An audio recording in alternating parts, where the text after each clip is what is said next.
just 1 minute to spare, but Duncan's on. I'm going to introduce our first speaker, and that's Duncan Boak. And he is the founder of the charity Fifth Sense. He's got lots of other things to speak about as well, so I won't steal his thunder. Without further ado, I'll introduce Duncan.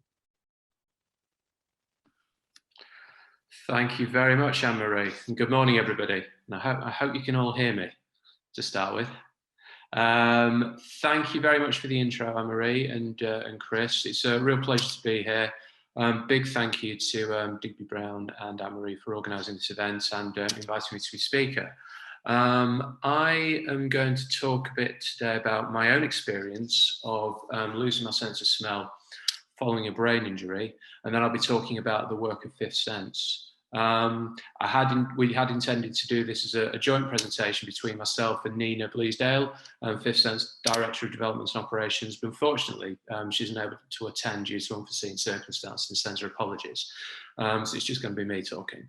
And what I'm now going to do is just share my screen, which will hopefully bring my slides up.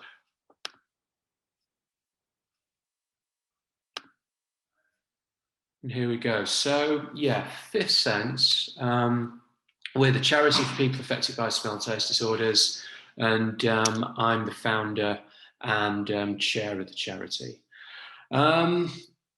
Before I go into that though, Anne-Marie mentioned some mindfulness that's going to be happening at lunchtime. Let's kick that off now. I'd like to start off with a bit of mindfulness. I'd like you all to sort of sit back, relax, and I just want you to think about your sense of smell for the moment. I'd like to start out by thinking about the smells, aromas and flavours of your favourite meal, whether that's a roast dinner, whether that's a curry.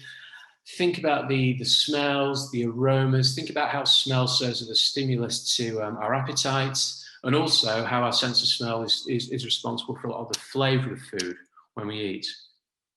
Then think about the smells of the outdoors. So we've got a beautiful spring day today. It certainly is here. I hope it is for most of you. Think about the smells of flowers, of trees. Think about the smells of cities. When you're walking down a city street, the smells of fast food places, exhaust fumes, some unpleasant smells there. Just think about how smell is a really important tool that connects us to the world around us, to whatever environment that we're in, and helps us form memories of and preferences of those places that we visit from our childhood. Then think about smell and how important it is in the context of connection to other people. Think about lying in bed with your partner late at night with the lights off, holding them close to you, and just thinking about the smell of them and how it's in the absence of sight, how it's their smell that tells you that it's them next to you and not anyone else. We all have our own individual smell, and just think about how important that connection is emotionally. And also think about the smell of babies for our mothers and how important that emotional connection is. Then think about all these different ways in which smell is constantly influencing and affecting us, a lot of the time in a very subconscious way, the good smells and the bad smells. And then think what it might be like if, in one instance, it was to be taken away. And that's what happened to me. In 2005, aged 22, I went out on a night out with some friends to a bar, which with some very steep stairs in it. At one point, I think I went up the stairs to go to the bathrooms, and as I was going up, I tripped and fell backwards down the stairs, landed on the back of my head on a concrete floor, and woke up, I think 2 days later, in hospital, my parents there, wondering what had happened. I spent a week in hospital, came out of hospital thinking, hey, I'm lucky to be alive, and really sort of thinking, what damage have I done to myself? I left hospital with a box of codeine and a box of paracetamol, and very little else, no information about head trauma, brain injury, recovery, anything like that. And what became apparent quite quickly when I was eating the first meal I'd had since my accident, back at my parents' house, where I went for 2 weeks to recuperate, was that all of a sudden I couldn't smell or taste anything. My reaction was, this is a bit weird. I've never heard of this happening before to anyone. I just thought, this is odd. I went to see my doctor, my GP, who said, we don't know very much about this. It's very rare. We don't know, there isn't anything that can be done. At least it's only a sense of smell. You'll just have to live with it. See if it comes back 6 to 12 months. If not, then you'll just have to get on without it. And that was the extent of medical advice I got at the time. And it changed my life in lots of ways. Over the years, I felt very differently about life, my experience of life. I felt that my emotional capability had changed. Things got a lot flatter. I didn't experience the sort of same depths of emotion anymore. I didn't really sort of experience the same sort of peaks. I didn't get excited about things in the same way. And it had an impact on my relationships with partners over the years. I always felt there was this distance, that there was this sort of gap that hadn't been there before. And I could never really understand what this was due to or why, because I'd never had any sort of concept of the sense of smell. I didn't understand it. I didn't pay attention to it when I did have it.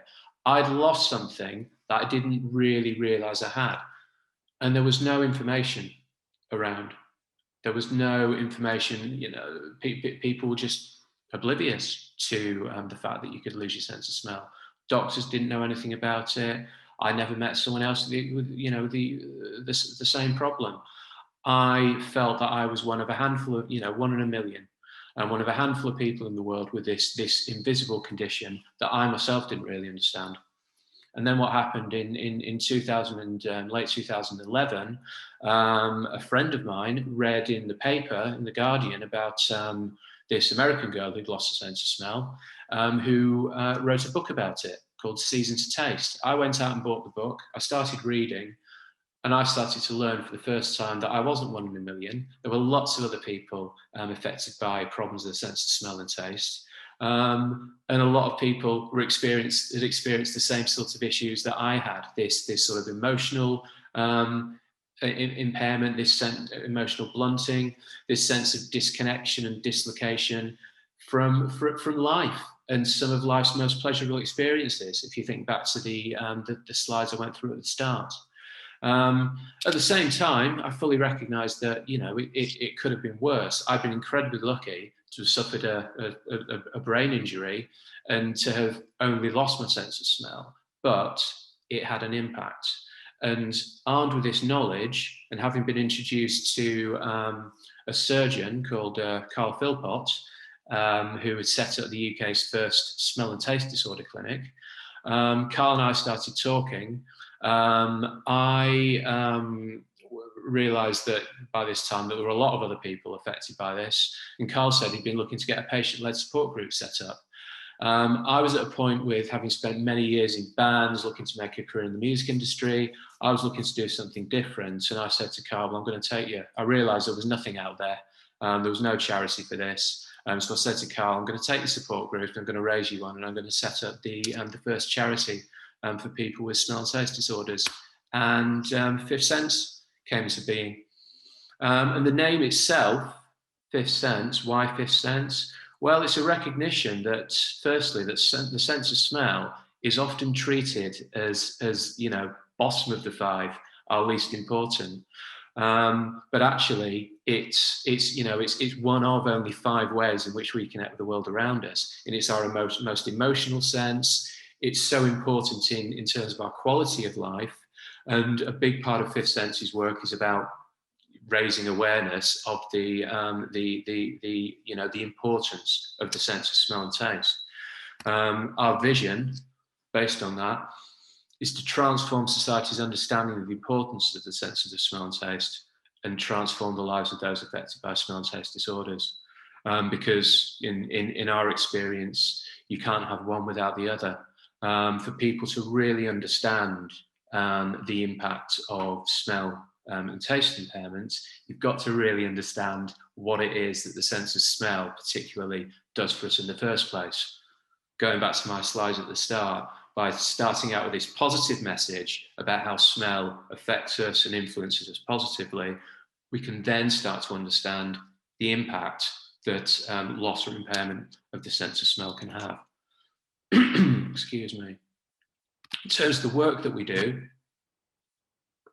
Fifth Senses work spans three broad areas. There's support, so direct services we provide to our beneficiaries, people affected by smell and taste impairment, their families. There's education, whether that's educating the healthcare profession on smell and taste disorders and the impact they have, or educational work on smell and taste itself. And our website, fifthsense.org.uk, is probably one of the most visited and recognised resources globally for information on smell and taste. And then finally, research. So Fifth Sense plays a role in supporting, facilitating, and enabling research into smell and taste disorders. So I started the charity with a blank sheet of paper in 2012 alongside Carl, and basically because I have a full-time job, I've built it over the years with support of a body of volunteers. In 2019, over a 2-year period before 2019, we developed a development plan, which we submitted to the National Lottery Community Fund in 2019. That bid was successful, and it's given us a grant of £238,000 over 3 years, which has given us the money to employ staff for the first time. And at this point, I was going to introduce Nina and hand over to her, but I'm going to talk a little bit about some of the work that we do, the work that Fifth Sense does. Firstly, though, just a bit more about the sense of smell, how it affects us. I've talked a bit about this already, but in terms of the impact it has, the smell affects our mood. It plays a big role in our memories, and as I've said already, it has a big role in our emotions and our emotional experience of life and emotional well-being. In terms of the impact of smell and taste disorders, in 2013, Fifth Sense did a survey of its members, which was published as a piece of research in 2014 to establish the quality of life impact of smell and taste disorders. 92% of people said their enjoyment of food and drink had been reduced, and this goes back to the sense of smell playing such a crucial role in the flavour of food and drink. 85% said that they fear exposure to danger, so not being able to smell gas, not being able to smell food that's gone off, not being able to smell smoke if there's a fire. I mean, in terms of the gas side of things, I myself had quite a nasty or close call experience a few years ago when I came close to lighting a lighter in a room that was full of gas that I didn't know about. 61% of respondents said they'd experienced depression and anxiety as a result of their smell disorder. And 54% said that their relationship with families and friends had been affected. And a big part of that is often down to the lack of understanding, the lack of appreciation of the impact of smell disorders, and how isolated and cut off people can feel, because it's an invisible disability. In terms of smell disorders, okay, so just a quick summary of what they are. So we have anosmia, which is the term for having no sense of smell. Hyposmia is the reduced sense of smell.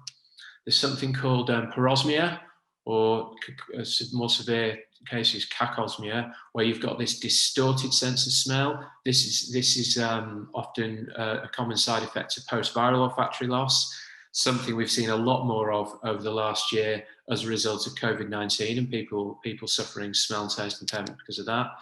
Some people experience phantosmia, so smelling real smells, but they're not actually there. There's also euosmia, pleasant smell distortions, which are less common, unfortunately. And then there's also hyperosmia, which is the term for a very acute, heightened sense of smell. In terms of some of the causes, some people are born with no sense of smell, but much more common is acquired anosmia. So there's head injury, of course, which we're talking about today, but also there are sinonasal disorders, so chronic rhinosinusitis, and age-related degeneration as well. Taste disorders, I've talked about this. True disorders of the sense of taste are actually quite rare. So agousia is not being able to taste. When I say taste, I mean the sort of basic taste: sweet, sour, salty, bitter, umami. Some people experience distorted taste as well. That can be quite common in people experiencing treatment for cancer. And again, just some of the causes there. Again, head injury is a cause for, can be a cause for taste disorders. So you've heard a bit from me. Just to quickly speak about some of our beneficiaries, some words from them. There's Abby, who is a Fifth Sense volunteer member, she's been involved in our work since she was 9 years old, when she gave a talk at our press launch in 2014 about her experience of growing up without a sense of smell and experiencing, indifference, in actually some cases ridicule and disbelief from one of her teachers. David, his experience of suffering smell loss following a head injury and the impact it has had on his quality of life, experiencing depression, and how important the understanding of his wife Christine has been important to him. And then Alison, who has regained a sense of smell following treatment, because for some people there are things that can be done, and Carl Philpott's going to be talking a bit more about that in his talk later. Now I'm going to play a video that's featuring some of our beneficiaries talking in their own words about living with a smell taste disorder. I'm hoping that the sound is going to work. Anne-Marie, if it doesn't, would you please shout and we can move on, but I'm going to cross my fingers here.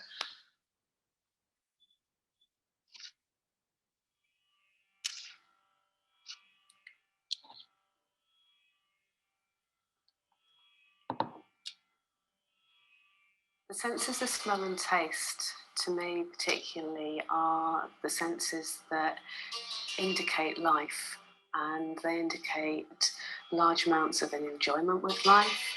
With smell, it's linked to so many emotional and memories that you have in your lifetime, and landmarks as you go through these milestones of life. There's something around that connection of different memories and events and bringing them all together. It affects you every day. You don't even realise that smell is so connected to memories and emotions. So imagine a summer's day and all the different experiences that go towards this is a summer's day. Lying in a park in the sunshine, we have the feel of the sun on our skin. We have the noise of whether it's insects or children running around, or maybe a lawn being mown nearby, and the smell which comes off from it, and the smell of cigarettes floating across. And so all of those different ingredients come together for that sense that we have on that first summer's day. We always know when it is, going, oh, it's summer, it's actually real, it's here. But if you take away one of those ingredients, then suddenly the rest of it doesn't quite hang together in the same way. And so it means that it's hard for us to get in touch with those emotions, and it means that we are affected in many ways that most people don't understand. And with taste, it makes up the true sort of like backbone to all kinds of food. Food without no taste has no flavour. It's a very... beg your pardon, I've just stopped that there. I did want to pause it, not quite mean to cut Adrian off quite so abruptly, but I hope just listening to some of those experiences has been sort of quite helpful in terms of further understanding the significance of smell and taste impairment. I'm just going to talk a bit now about Fifth Sense and the work that we do. In terms of who we work with, we obviously work with people affected by smell and taste disorders and their families. We work with clinicians and other healthcare professionals. Shout out to Sian Riley, who's speaking a bit later this morning. We did some work with Sian recently, did a joint webinar talking about smell and taste impairments and the nutritional aspects of that. We also work with quite a number of ENT specialists, so rhinologists, so ENT surgeons that specialise in disease of the nose and sinuses in different parts of the country, because in terms of where potential treatment lies, people with smell taste disorder, it typically end up with in ENT. We also work with scientists, the general public, and we also work closely with other third sector organisations. Headway, brain injury charity, for example, we've started working with them in the past few months, and also the UK Acquired Brain Injury Forum. And we also work with commercial organisations as well that work in areas connected to smell and taste.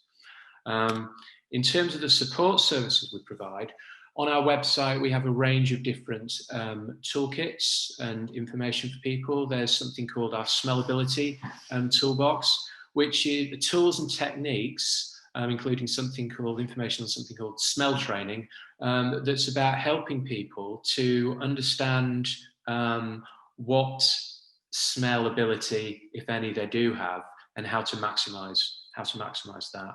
There's the Food for Thought toolkit, so food tips, recipes. We do a monthly newsletter for our members that goes out via our email, and we have a fantastic column in there on food tips done by one of our volunteers, Ruth. There's Safety Sense resources that we're developing in partnership with a company called Cadence, who are one of our commercial partners from the gas industry. And we also provide direct support. A big part of that would normally be face-to-face. In the last year, of course, we've had to transition and pivot our work to a virtual model through the Let's Talk Smell and Taste online support sessions we've been doing. In terms of the more face-to-face work, part of our lottery funding is around establishing Fifth Sense hubs. So these are localised bodies of Fifth Sense volunteers working in partnership with specialist rhinology clinics to support patients on a local level, provide a link to other specialist services, sort of awareness raising, and working in partnership with local branches of third sector organisations as well. And we have one in the west of Scotland, run by our fantastic volunteer Julie Morrison, who's near Capar. We've also got them in Newcastle, Liverpool, Birmingham, and we're looking to establish one in London soon, although this activity has been delayed somewhat because of the pandemic, which has obviously prevented us doing a lot of face-to-face activity. Just a quick note about our Let's Talk Smell and Taste online conversations. We've been doing a virtual cafe, which has been really successful. We've done one recently with Dr. Stephen Munger, the University of Florida Centre for Smell and Taste, on future research, stem cell research and gene therapies to potentially restore sense of smell in people who've lost it. And there's more information there on our website if you'd like more information on these. And then education and awareness raising. There's an example of an activity that we did there last year on a Nosmere Awareness Day, 27th of February, where myself and Nina and a bunch of our volunteers went out and about in the streets of London, stopping people, getting to put a nose clip on and experience what it's like to not be able to smell, and talk about help people understand the impact of that. In terms of our commercial partners, we're working with Cadence, who are the UK's biggest gas distribution network, to develop safety tools and resources for people. And more widely, really help raise awareness and support people more broadly in line with Cadent's own customer safeguarding remit. So we've got Cadent engineers now starting to go into people's homes with a scratch and sniff leaflet, okay, that contains information about the sense of smell, not being able to smell, the work, available support from Fifth Sense, as a way of identifying, do people need extra sort of safeguarding tools in their homes to help them. And we've also got a partnership with a company called Flavor Active, who work in the beverage industry, and we're working with them to develop sensory testing and training tools for our beneficiaries. A bit about our engagement in research. A few examples here. There's the macro program, of which Carl is one of the principal investigators. This is a big research program around chronic rhinosinusitis to ensure better management of patients in ENT and primary care. The Fifth Sense has been doing the PPI, the public engagement, public and patient involvement work on that program for a number of years. Something really important that we're doing is James Lind Alliance Priority Setting Partnership. So James Lind Alliance is part of the National Institute of Health Research, and a priority setting partnership is a way of bringing together patients, their families, clinicians around a particular condition, in this case smell and taste disorders, and enable all those stakeholders to put forward their unanswered questions about their condition, which can be turned into a set of priorities to inform future research. So this is the first time anything like this has been done for smell and taste impairments in the UK, and I think indeed globally. So it's something that will lead, we hope, to more patient-centered, patient-driven research in this area. And then just there we have some of the photos of some of our beneficiaries, some of the activities that we've been doing over the years. A key part of our work is empowering our beneficiaries, people affected by smell and taste impairment, to become champions of their own condition and use their experiences in a positive way to help others understand the impact of smell and taste disorders. Again, whether that's the healthcare profession or general public or people within the commercial sector. And that's the end of my talk. We've got a number of ways in which you can contact and connect with us. I just want to end by saying that a really big sort of part of our work is around in the brain industry, the brain injury community, is how Fifth Sense can work in partnership with other organisations and individuals to fulfil the sort of smell and taste role as part of the kind of multidisciplinary network of organisations and individuals working with patients. Really keen to hear from anyone listening to the talk today who might have an interest in working with us. Our contact details are there, and then my email address is there if you want to get in touch, and I'm also on Twitter at Duncan Boak. And finally, thank you very much again to Anne-Marie for inviting me to speak, and to Digby Brown, and I hope you enjoyed my talk. Thank you very much. Duncan, just before you go, I've got a quick minute before we introduce Carol for one question. And I think I knew we were going to get this question, is how do they get in, it's a three-part question. So how do they get in touch with the Dundee Hub? Are there any plans to go further in Scotland? And lastly, are they doing online sessions at the moment that people can take part in? Okay, thank you very much for that. 3 questions in one. I like it. In terms of our Scotland hub, the email address is scotland@fifthsense.org.uk. What I would suggest that if you're any professionals interested in working with us, it might make more sense if you contacted us, maybe me directly, or use the info@ email address so it goes through to our team, But if anyone affected by smell injury, smell loss and wanting support, go straight to the Fifth Sense Hub in Scotland, scotland@fifthsense.org.uk, and Julie can pick that up. We are doing online sessions at the moment, and we've got several more of those coming up. Information on our website, but again, if you want more details, drop us an email. And in terms of our plans for working further in Scotland, so our lottery funding is basically focused on England and Wales, okay? But what I'm really, really keen to do is sort of develop and get an understanding of what the needs of patients and professionals are in Scotland, okay? And look at how we can potentially work together to grow and develop our work in that area. And this is something that I'm going to be talking to Anne-Marie about following from this event. So if you are interested in working with us, then we'd love to hear from you. So please do get in touch.